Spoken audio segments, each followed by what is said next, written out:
आज के case studies के इस लेक्चर में बात करेंगे, अगर पत्नी ने आपके ऊपर झूठे केसेस क्यों हैं, आपके परिवार को झूठे केस में फंसा दिया है, तो ऐसी स्थिति में कौन सी रणनीति अपनाएं कि जिसकी वजह से पत्नी आपके साथ म्यूचुअल डाइवोर्स करने के लिए तैयार हो जाए और आपको पहल ना करना पड़े, वो खुद पहल करे कि मैं आपके साथ म्यूचुअल डाइवोर्स करने के लिए तैयार हूं, क्योंकि म्यूचुअल डाइवोर्स पति के लिए एक बहुत अच्छा और एक बेहतर साधन होता है। अगर पति यहाँ पर म्यूचुअल डिवोर्स में जाता है तो उसे लाइफ टाइम किसी प्रकार की कोई परेशानी का सामना नहीं करना पड़ता है और यहाँ पर आपसी सहमति से सारे केसेस को निपटा लिया जाता है, सजा से ही बच जाता है और बाकी अन्य केसों से भी मुक्ति मिल जाती है और कभी-कभी मेंटेनेंस और एलिमनी भी नहीं देना पड़ता। इससे भी मुक्ति मिल जाती है। चलिए आज के स्टडीज के इस लेक्चर में ऐसा हो सकता है कि आपको मेंटेनेंस और एलिमनी भी नहीं देना पड़े और आपकी वाइफ खुद कहे कि मैं आपको डाइवोर्स देने के लिए तैयार हूं और मुझे ना एलिमनी चाहिए, ना मेंटेनेंस चाहिए, मैं सारे के सारे केस खत्म करने के लिए तैयार हूं। जय जिनेंद्र, मैं मुकेश जैन। अगर आप मुझसे बात करना चाहते हैं तो आप सीधा अपॉइंटमेंट लेकर फोन पर बात कर सकते हैं। अपॉइंटमेंट के लिए ये एस्ट्रो जजमेंट्स के पैकेज के लिए, जिसमें आपको 150 से अधिक जजमेंट्स मिलेंगे या अन्य किसी जानकारी के लिए दिए गए नंबर पर आप हमें एक छोटा सा मैसेज लिखिए। इसके बाद हम आपसे संपर्क करेंगे। वीडियो को लाइक और शेयर कर दीजिए। चलिए शुरुआत करते हैं। नंबर 1, आमतौर पर ऐसे आरोप देखने को मिलते हैं कि पत्नी आरोप लगाती है कि उसके साथ मारपीट की है। आपको इस पॉइंट को पकड़ लेना है और अब हर केस में आपत्ति के साथ आगे बढ़ना है और कहना है कि बताओ किसके सामने मारा, कब मारा, कहां मारा, मेडिकल है, कोई कोई गवाह है, कोई आई विटनेस है, बॉडी पे कोई निशान है और आपको इसके सबूत मांगना है। और अगर पत्नी यहां पर सबूत नहीं दे पाई तो कोर्ट के सामने बात स्पष्ट हो जाएगी कि ये झूठ बोल रही है। तो मारपीट का सबूत मांगिए, क्योंकि किसी ना किसी सुना होगा भाई, मारेंगे पीटेंगे, आप चिल्लाएंगे तो आस पड़ोस का कोई आदमी तो सुनेगा। उसका नाम बताइए, उसे आई विटनेस के तौर पर बुला लेते हैं और अगर आपको ज्यादा चोट लगी तो आप किसी डॉक्टर के पास गए होंगे, इलाज कराया होगा, तो उसके पर्चे दिखा दीजिए, कुछ तो होगा। तो अगर कोई सबूत है तो यहाँ पर माना जाएगा कि मारपीट हुई, अन्यथा। नंबर 2, स्त्रीधन। स्त्रीधन का आरोप आमतौर पर तमाम केसेस में देखने को मिलता है और अभी तो कोर्ट ऐसे जजमेंट भी दे रही है कि भाई आप कह रहे हैं, न पत्नी कह रही है कि स्त्रीधन पति के पास है, पति कह रहा कि पत्नी के पास है, यानी दोनों एक दूसरे के ऊपर आरोप लगा रहे हैं। तो कई बार तो कोर्ट ये कह देती कि बताओ कहाँ रखा, कहाँ रखा। अब पत्नी से पूछते बताओ कहाँ रखा, अब पत्नी नहीं बता पाती कहाँ रखा और कई बार पत्नी बोलती फला जगह रखा, तो कोर्ट वहां पर सीज करवा देती है, रिकवरी करवा लेती है। दूसरी बात, कई बार कोर्ट ये कहती है कि बताओ कहाँ रखा, किसके सामने दिया, कब दिया। अगर कोई सबूत है तो हम दिलवा देते हैं, क्योंकि दोनों पक्ष एक दूसरे के ऊपर आरोप लगा रहे हैं कि भाई उनके पास है, इनके पास है। तो अगर ये आरोप लगाते हैं तो इनको ये बताना पड़ेगा कहाँ रखा, क्या क्या है उसमें। और वहां पर अगर पुलिस रेड करती है या रिकवरी के लिए जाती है या कोर्ट वहां सीज करवाती है या रिकवरी का आदेश करती है, तो वहां पर वो गहने निकलने चाहिए। तो इसलिए ना इसी दिन के टाइम ना आप उनसे लिस्ट मांगो, वजन मांगो, किस वजन का क्या आइटम है आपका और आपने किसके सामने दिया और कहाँ रखा है।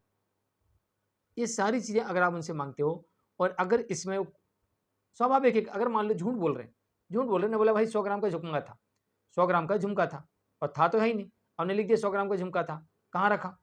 अब पति घर में ढूंढ लो, पति तो पहले से कह रहा कि मेरे घर में नहीं है। अब कोर्ट सर्च कर ले, चाहे सीज कर दे, लोकर कुछ भी करवा दे, 100 ग्राम का झुमका उस घर में निकलेगा ही नहीं, तो पत्नी को मिलेगा नहीं। और इस बात का पति और उसके परिवार के लोगों को ध्यान रखना है कि जो वो लिस्ट दे रही है और जो आइटम का और वो उसका वजन बता रही है, कहीं वो आपका तो नहीं बता रही, नहीं तो वो मिल गया तो फिर देना पड़ेगा, क्योंकि वो तो पहले से कह रही।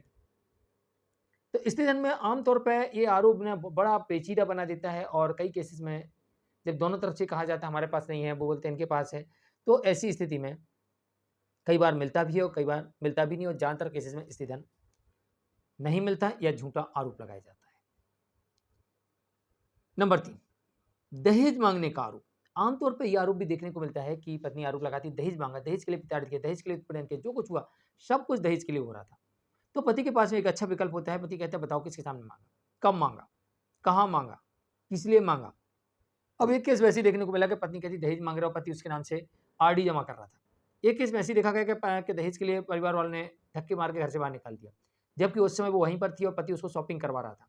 एक मामले में और ऐसे ही देखा गया कि पत्नी कहती दहेज के लिए मेरा उत्पीड़न शोषण हो रहा है, भूखा रखा जाता था, कमरे बंद रखा जाता था और मैं मरणासन अवस्था में पहुंच गई थी।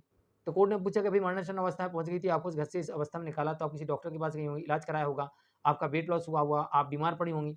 नहीं, ये कुछ नहीं था, कुछ नहीं किया हमने, सब घर में ही ठीक हो गया। मैंने मरणासन अवस्था में कोई घर ले जाएगा आपको और आप ठीक हो जाएंगी। आपके मतलब आप मरने वाली थी और आपके माँ बाप ने इतनी चिंता भी नहीं की आपकी कि भाई मर जाएगी इसको किसी डॉक्टर को दिखा देते हैं, तो डॉक्टर को दिखाने के बजाय वो घर ले गए। तो यहीं से इसका झूठ पकड़ा गया कि आप झूठ बोल रहे हैं। पत्नी ने ताव में बोल तो दिया कि मरणासन अवस्था में मुझे घर से ले गए। तो यहाँ पर पत्नी फँस गई।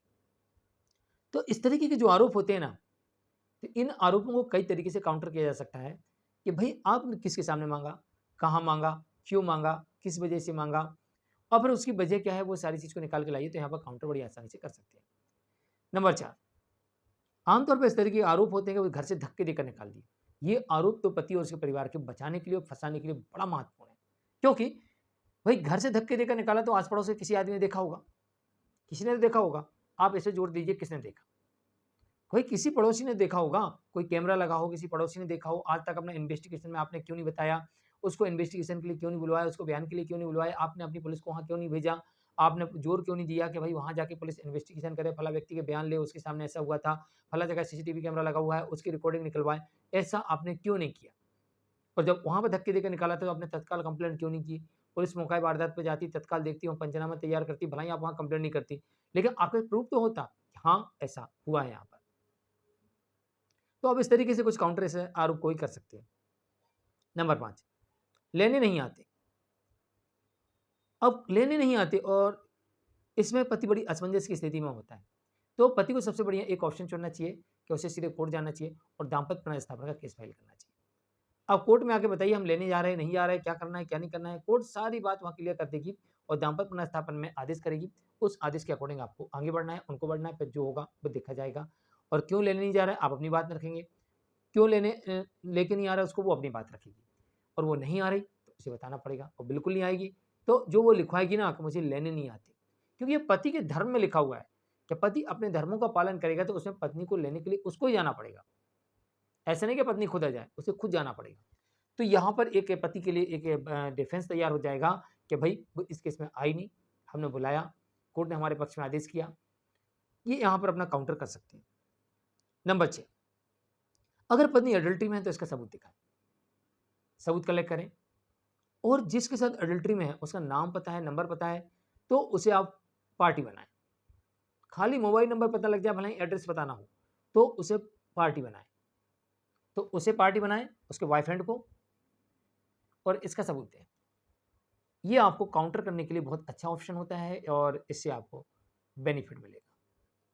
नंबर 7 आपके साथ जो अत्याचार हुआ है, आपका उत्पीड़न हुआ है, शोषण हुआ है, इसके आपके पास सबूत हैं, तो आप अपने परिवार की तरफ से जिनके साथ ऐसा हुआ है, वो लोग, पत्नी और परिवार के लोग और अन्य लोग जिनने आपके साथ ऐसा किया, उनके खिलाफ केसेस कर सकते हैं, एफआईआर कर सकते हैं, कंपल्सेशन माँग सकते हैं और इन्हें दंडित करवा सकते हैं। ये सारे अधिकार आपके पास होते हैं।